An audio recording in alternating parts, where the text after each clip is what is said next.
Hey everyone, Summer here from Childcare Business Growth, and I'm here with the amazing Beth Cannon, who just got off the stage at CBG Live. Okay, Beth, you spoke on a hot topic. Gen Z. Gen Z. Okay, what inspired you for that topic? Like, is it something that happened in your business, in your life? What inspired you to talk about Gen Z? Well, so Nick and I had a connection call before I spoke. So excited to be here. This is my fourth time speaking at CBG Live. And he's like, we're going to bring something unique. Talk to me about your experience with Gen Z. I said, on my leadership team, I have 6 people. 4 of them are Gen Z. So I'm living the dream with my Gen Zers. I love them. But I'm their mom, right? Literally one of their moms. My daughter is one of my directors. But you know,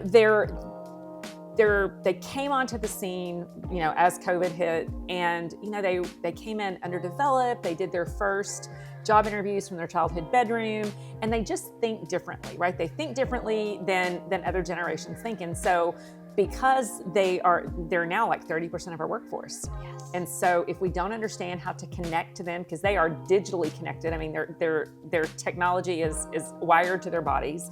They are the only generation that has been fully digitized their whole entire life. And so they have different challenges. And so I think learning how to connect with them and learning to say, we can't lead the same generations of people, because there are different things that motivate them. And so that's what has really inspired me. I've made lots of mistakes with them and learned from those mistakes. I was going to say, as all leaders do. Yeah. We all make mistakes, and it's that resiliency, it's that learning, and it's the willingness to change and grow with your team. Yeah. Absolutely. So as you were presenting, I know it's really hard when you look out in the crowd and you know the lights are on, you probably don't see much, but what were some aha moments that people walked away from your Gen Z talk with? I think the realization that when I said, what if it's you, hi, you're the problem, it's you. Like, are you Taylor Swift, right? Is it, you know, what if every issue that you're having at your school is a leadership issue? Because if you've either got the wrong people in the wrong seats and you hired them, or you haven't led them well and you haven't clearly defined what success looks like for them. And then another question I ask is, you know, I want you to think about your Gen Zers who are struggling. Like if you would say, these are on my C team, do they know it? And most people said no. And I said, why don't they know that? Well, they don't want to hurt their feelings. They're afraid they'll quit. And so instead of having, you know, those feedback type conversations, how can we, you can say what you mean without being mean. And so I think that was probably the moment when they were like, oh, I should tell him? Oh, that doesn't feel comfortable for me. Conversation is not confrontation. That's you can have conversation without it being confrontational. And it is hard sometimes, especially when you're short-staffed, when you're caught up in the day-to-day. And so I'm so glad you were here to deliver that message at CBG. Fourth time talking, and I think I may be the only speaker who has done it all 4 times. I believe you are correct, Miss Beth Cannon. I mean, such an honor. I mean, I love Nick and Jenna. They're amazing. Your team, I mean, the team is amazing. They gave me this gift. I was just gonna bring up the shoes. The shoes. These are branded custom shoes with my logo and my bird. And my nickname, for those who don't know, my nickname is Bird for my whole life. And that's my grandmother name now. My new grandmother, have a 3-month-old grandbaby. And so life is just really different with him. But because of my Gen Z daughter, who has taught me so much. And here's the thing about having your child work with you. That's a whole different ballgame. It's a different ballgame. Thank God she's amazing. She is a gift to me, but she's a truth teller and she tells me the truth. So when something would happen with someone from her generation, I would say, oh my gosh. And she's like, Mom, you can't say that. Like, this is how you need to frame that. So I have really been blessed to have someone in my ear who is bold enough to tell me the truth and kind of help guide me from paradigms that I have. Okay, I was wondering that. As you were talking, I was thinking, okay, this is so much self-reflection on the owner, the director, the leader. How do we shift that mindset? How do we peel back the layers of the onion to say, okay, I have to self-reflect now? And it sounds like you have the truth teller on your team. Your daughter's there to support you in that. What advice would you have to listeners and to the CBG community on, hey, let's get real with ourselves? I mean, you have to be. If you are not self-aware and you're not constantly working on your own growth, you're not going to win. You're not going to win. You're going to continue to struggle. You're going to continue to have strife in your organization. You're going to continue to see people come and go, and you're going to continue to be frustrated.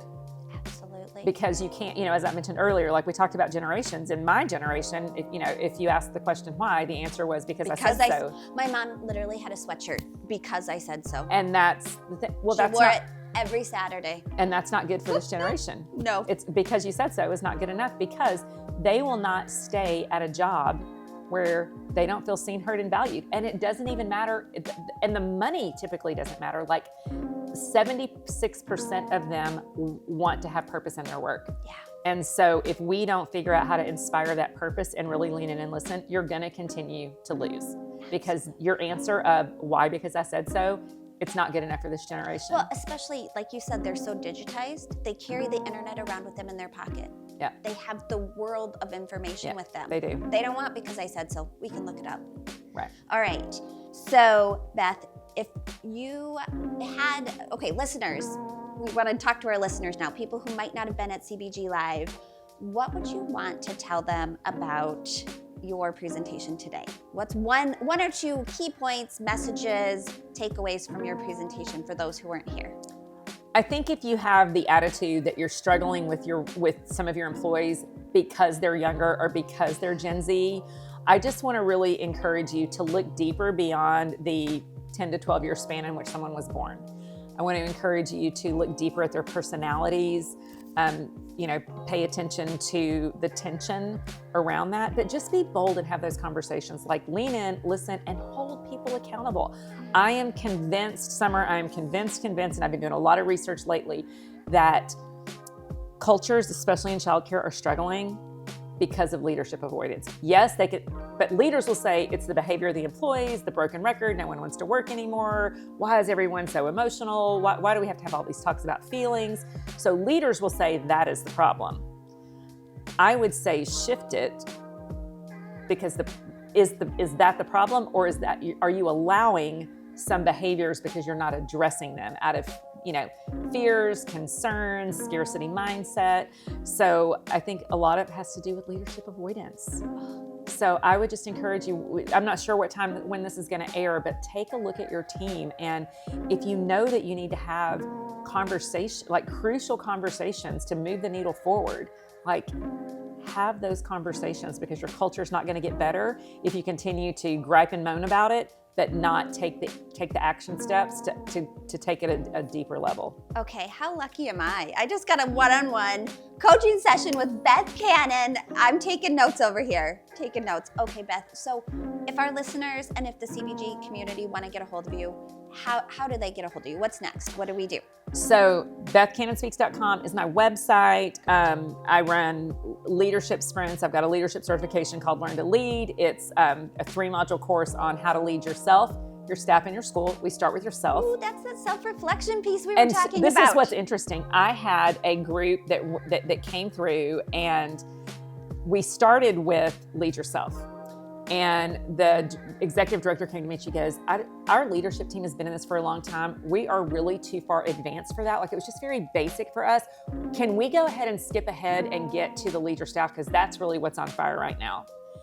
And I just thought to myself, okay, if you are not in the headspace to take a look at your personality, your blind spots, what's happening in your heart when you're leading, you're going to miss out. Feel free, go and get it. Come and take it, pick your path, whatever you need.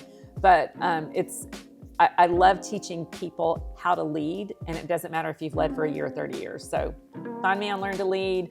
Also speak at lots of conferences. So Facebook, LinkedIn, and Instagram, BethCannonSpeaks.com. Excellent. And you might find me with my bird shoes on. Thank you for being here, Beth. I just love every second I get to spend with you. Same.